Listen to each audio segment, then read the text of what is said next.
बच्चों देखो, इतिहास और नागरिकता का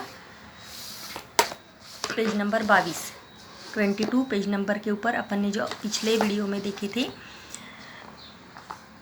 अफजल खान का वध। अफजल खान का वध यहाँ पे अपना पूरा ख़त्म हो गया था। अब इसके बाद में देखते हैं सिद्दी जोहर का आक्रमण। शिवाजी महाराज के ऊपर अफजल खान के वध के बाद में सिद्दी जोहर ने किस प्रकार से आक्रमण किया था। ठीक है, तो चलो एक एक लाइन देखते हैं। एक एक लाइन पे आप लोग भी अपना अपना पेन रखो, पेंसिल रखो और रीडिंग करो। अफजल खान का दमन करने के पश्चात शिवाजी महाराज ने आदिल शाही के वसंतगढ़, पन्हाड़ा और खेलना किले जीत लिए। खेलना किले को विशालगढ़ नाम दे दिया।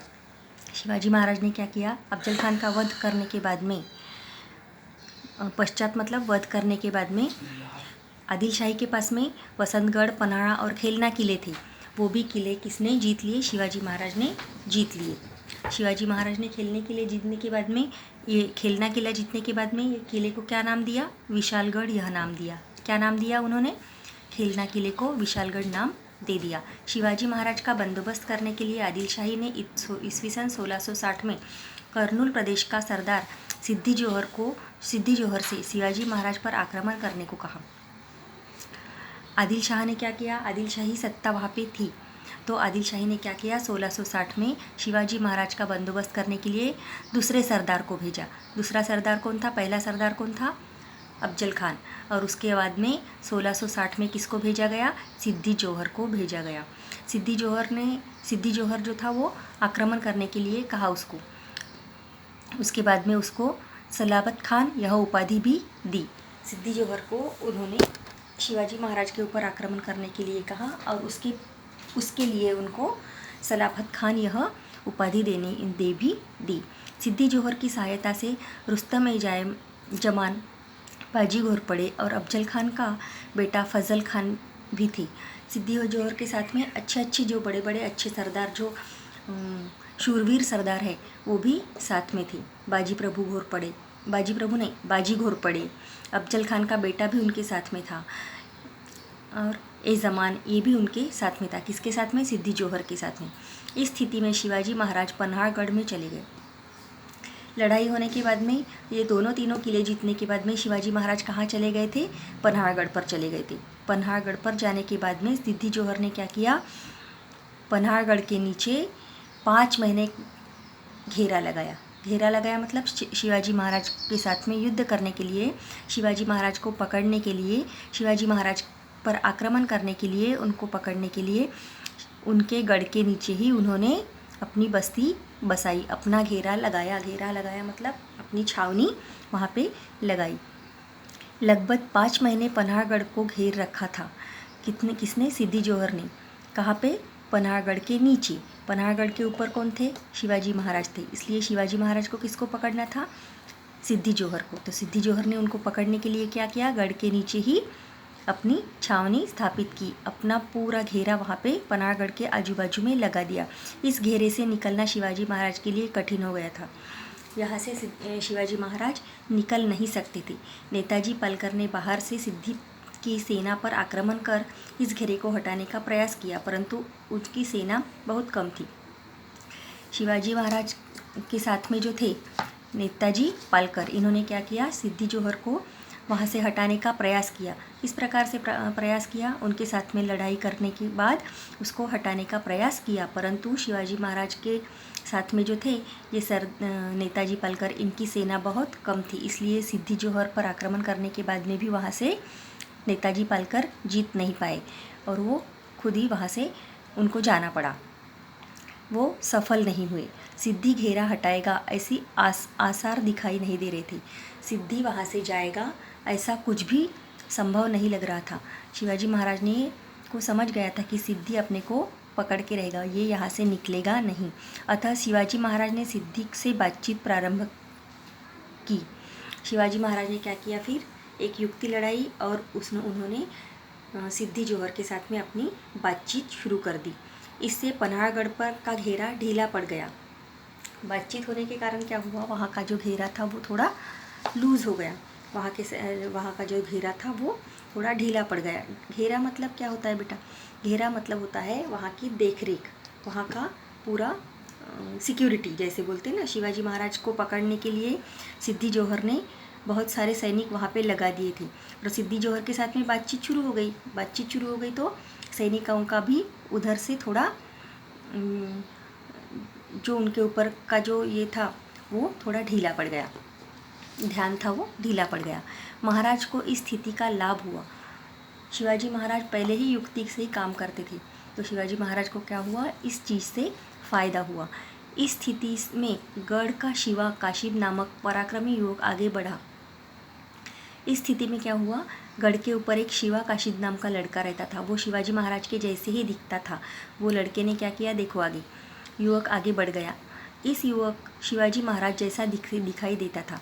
उसने शिवाजी महाराज जैसी वेशभूषा धारण की पालकी में बैठ गया। यह पालकी राजदिंडी दरवाजे से बाहर निकल गई। सिद्दी की सेना ने इस पालकी को पकड़ लिया। यह घड़ी बड़े संकट की थी। शिवा काशिद ने स्वराज के लिए अपने प्राण का बलिदान किया। इस बीच शिवाजी महाराज दूसरे दुर्गम रास्ते से गढ़ से बाहर निकल गए। अब देखो, शिवा काशिद नाम का एक लड़का था, छोटा लड़का, वो शिवाजी महाराज के जैसा ही दिखता था।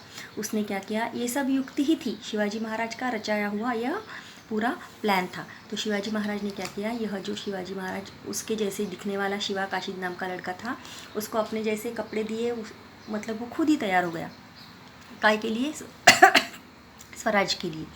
शिवाजी महाराज को बचाने के लिए उसने अपने प्राण देने की तैयारी कर ली। तो शिवा काशिद नाम का लड़का था, उसने पूरी वेशभूषा की, वैसे ही शिवाजी महाराज के जैसी पालकी में बैठा और बड़े दरवाजे से बाहर निकला। तो सिद्दी जोहर को क्या लगा, सिद्दी जोहर की सेना को क्या लगा कि शिवाजी महाराज बाहर निकल रहे हैं, इसलिए उन्होंने क्या किया, उसको पकड़ लिया। यह घड़ी बड़े संकट की थी। शिवा काशिद यह बहुत संकट में था। उसने अपने प्राण स्वराज्य के लिए दे दिए, बलिदान दे दिया खुद का। इस बीच शिवाजी महाराज क्या हो गया, दूसरे दरवाजे से, दूसरे दुर्गम रास्ते से, मतलब जो कठिन रास्ता था, दुर्गम रास्ता मतलब कठिन रास्ता था, वह रास्ते से क्या हो गया, वहाँ से फरार हो गए, पन्हाड़गढ़ से बाहर निकल गए। क्योंकि ये सब क्या हो गया, शिवा काशिद की युद्ध में लड़ते लड़ते बलिदान दे रहा था इधर। तो सबका ध्यान कहाँ पे था, शिवा काशिद के ऊपर था, क्योंकि सबको क्या लग रहा था कि यही शिवाजी महाराज है। तो सभी सिद्दी जोहर की सेना जो थी वो पूरी शिवा के ऊपर केंद्रित थी, और उसी का फ़ायदा लेके शिवाजी महाराज दुर्गम रास्ते से गढ़ से बाहर निकल गए। उनके साथ में बड़े बड़े अच्छे सैनिक थे, बड़े बड़े मावड़े उनके साथ में थे। वो मावड़े में से कौन था, एक बाजी प्रभु देशपांडे उनके साथ में थे, शिवाजी महाराज के साथ में बादल देशमुख और चुनिंदा सैनिक, ऐसे कुछ सैनिक लेके वो वहाँ से निकल गए। शिवाजी महाराज पन्हाड़गढ़ के घेरे से निकलकर विशालगढ़ की ओर बढ़ने लगे। शिवाजी महाराज पन्हाड़गढ़ से निकल गए और विशालगढ़ की तरफ निकलने लगे। उसके बाद में सिद्दी को यह समाचार प्राप्त हुआ। सिद्दी जोहर को यह समाचार मिला कि शिवाजी महाराज वहाँ से निकल गए हैं। उसकी सेना ने उसका पीछा किया। शिवाजी महाराज का पीछा किया सिद्दी जोहर की सेना ने।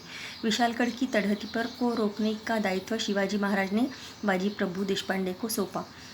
शिवाजी महाराज ने क्या किया, विशालगढ़ की तलहटी मतलब गढ़ के ऊपर चढ़ने से पहले जो नीचे का जो भाग है वहाँ का दायित्व शिवाजी महाराज ने बाजी प्रभु देशपांडे को सौंपा कि कितनी भी यहाँ पे कुछ भी आपत्ति आ जाए, कुछ भी लड़ाई यहाँ पे हो जाए, आपको यहाँ पे अच्छे से सिद्दी जोहर की पूरी सेना को रोकना है, यहाँ पे आपको लड़ाई करनी है।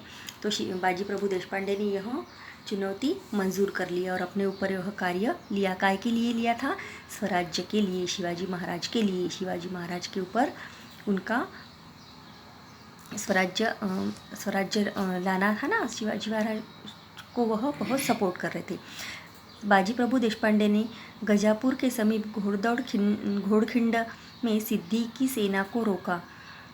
बाजी प्रभु देशपांडे ने शिवाजी महाराज के लिए सिद्दी जोहर की सेना को घोड़दीड़ खिंड में रोका मतलब वहाँ पे बहुत लड़ाई की। किसने की, बाजी प्रभु देशपांडे ने सिद्दी जोहर की सेना के साथ में घोड़दौड़ खिंड के पास में लड़ाई की। बाजी प्रभु ने वीरता की पराकाष्ठा की, परंतु वह वीरगति को प्राप्त हुआ। वो वहाँ पे बहुत लड़े। शिवाजी महाराज को बोला कि आप जब तक ऊपर नहीं जाते मैं झंडा आप ऊपर नहीं जाते और वहाँ से किले के ऊपर पहुंचने के बाद में मैं आपका झंडा देखूंगा, तभी मैं अपने प्राण दूंगा, तब तक मैं लड़ता ही रहूंगा, ऐसा बाजी प्रभु देशपांडे ने शिवाजी महाराज को कहा था।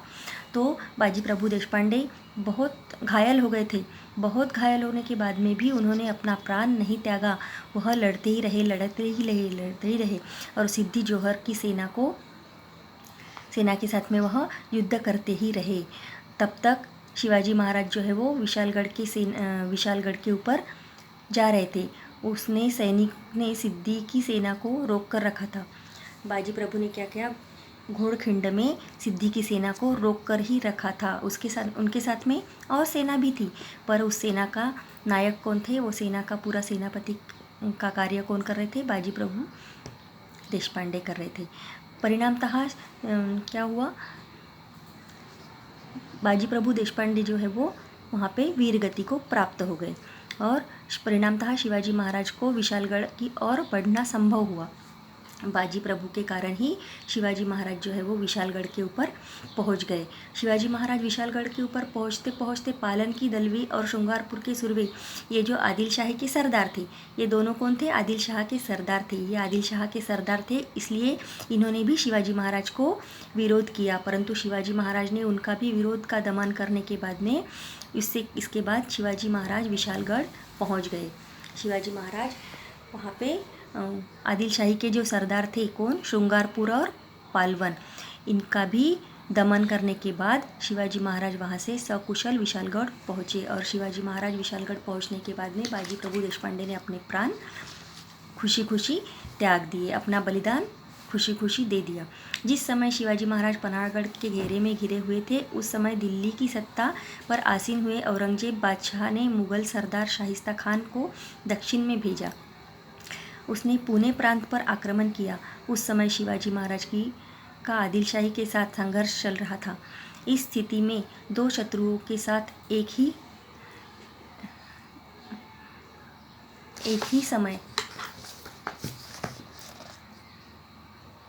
ही समय में युद्ध करना उचित नहीं होगा, यह शिवाजी महाराज के ध्यान में आया। अतः विशालगढ़ पर सकुशल पहुंचने के बाद उन्होंने आदिल शाह के साथ संधि कर ली। इस संधि के अनुसार उन्हें पन्हाड़ा किला लौटाना पड़ा। यहाँ शिवाजी महाराज की स्वराज्य स्थापना का एक चरण पूर्ण हुआ। यहाँ पे क्या हुआ है, शिवाजी महाराज के ने स्वराज्य स्थापना का एक चरण, यहाँ पे एक चरण मतलब एक पहला हिस्सा वहाँ पे समाप्त होता है। अब देखो क्या हुआ, शिवाजी महाराज विशालगढ़ पहुँच गए। विशालगढ़ पहुँचने के बाद में उन्होंने क्या किया, जिस समय शिवाजी महाराज विशालगढ़ पहुँच गए, जिस समय शिवाजी महाराज पन्हाड़गढ़ के घेरे में घिरे हुए थे, उस समय दिल्ली की सत्ता आसीन हुए औरंगजेब बादशाह ने मुगल सरदार शाहिस्ता खान को दक्षिण में भेजा। उस समय क्या हुआ, दिल्ली से औरंगजेब बादशाह ने मुगल सरदार शाहिस्ता खान को दक्षिण में भेजा। दिल्ली में किसकी सत्ता थी, औरंगजेब की सत्ता थी, तो वहाँ से उसने मुगल सरदार जो है शाहिस्ता खान, उसको दक्षिण भेजा। उसने पुणे प्रांत पर आक्रमण किया। ये सब जो प्रदेश है, ये पुणे के आसपास में ही ये सब किले और गढ़ है। तो शाहिस्ते खान ने क्या किया, पुणे के ऊपर आक्रमण किया। उस समय शिवाजी महाराज आदिल शाही के साथ संघर्ष चल रहा था। शिवाजी महाराज का पहले ही आदिल शाही के साथ में बनता नहीं था, है ना, मतलब उन्होंने शाहिस्ते खान आदिल शाही के साथ में पहले से ही संघर्ष चल रहा था, पहले से ही मन में उनके आदिल शाही के प्रति अच्छे विचार नहीं थे, अच्छा नहीं मानते थे। तो इस स्थिति में दो शत्रुओं के साथ एक ही समय युद्ध करना उचित नहीं है। यह शिवाजी महाराज को समझ गया कि अपन एक साथ दोनों शत्रुओं के साथ में नहीं लड़ सकते, इसलिए धीरे धीरे उन्होंने क्या किया, आदिल शाही के साथ में